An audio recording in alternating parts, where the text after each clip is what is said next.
જય હિન્દ ને જય માતાજી ડાયરાને હાલ તમને બધાને ખબર છે એમ કે હું મારા ગામ ઉપર રજા ગાળવા આવ્યો છું, એટલે ફોજની નોકરીમાંથી હમણાં છુટ્ટીમાં છું. આવીને પેલું કામ બુલેટ સર્વિસ કરાવવાનું, કારણ ઘણા દિવસથી બુલેટ મારા હાથમાં નહોતું, પપ્પા ચલાવતા હતા. એટલે બુલેટમાં થોડો ઘણો એન્જિનમાં અવાજ આવતો હતો, એટલે હાલી ગયા આપણે એને રિપેર કરવા માટે કોડીનાર પહોંચી ગયા. નજીકનું સિટી એટલે કોડીનાર પહોંચે અને આપણે જવાનું હતું રાજેશ્વરી ઓટો ગેરેજમાં. પછી સરનામું પૂછતા પહોંચી ગયા રાજેશ્વરી ઓટો ગેરેજમાં. સવારનો પોર હતો, ગેરેજમાં હજી કોઈ આવ્યું ન હતું, પણ પછી કારીગરો આવી ગયા અને એ બધા ટેસ્ટ ડ્રાઈવ લઈને મારા બુલેટનું ઓપરેશન કરી નાખ્યું.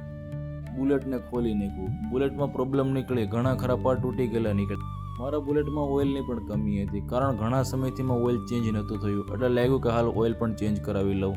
મિત્રો, હું આવું છું ત્યારે જ બધા બુલેટના કામો બહાર નીકળે છે. હાલ આપણે ઓઇલ પણ ચેન્જ કરાવી લીધું. મિત્રો, નોર્મલ બાઇકમાં 1 અથવા 1.5 લીટર ઓઇલ આવે, પણ બુલેટમાં 2.5 લીટર ઓઇલ આવે છે. બુલેટ રિપેર કરાવીને હાલી ગયા આપણે આપણા ગામ તરફ. ગાડી રિપેર કર્યા પછી ગાડીની રંગત જ બદલી ગઈ, પિકઅપ અને સ્મૂથ ચાલે છે. રસ્તામાં ચા આવી, ચા વિના મને ચેન ન પડે. જીવનનું ઓફિશિયલ સ્ટાર્ટ બટન એટલે ચા, એટલે રસ્તામાં ચા વિના મારાથી ન રહેવાયું, એટલે 1 કપ ઠપકારી લીધી.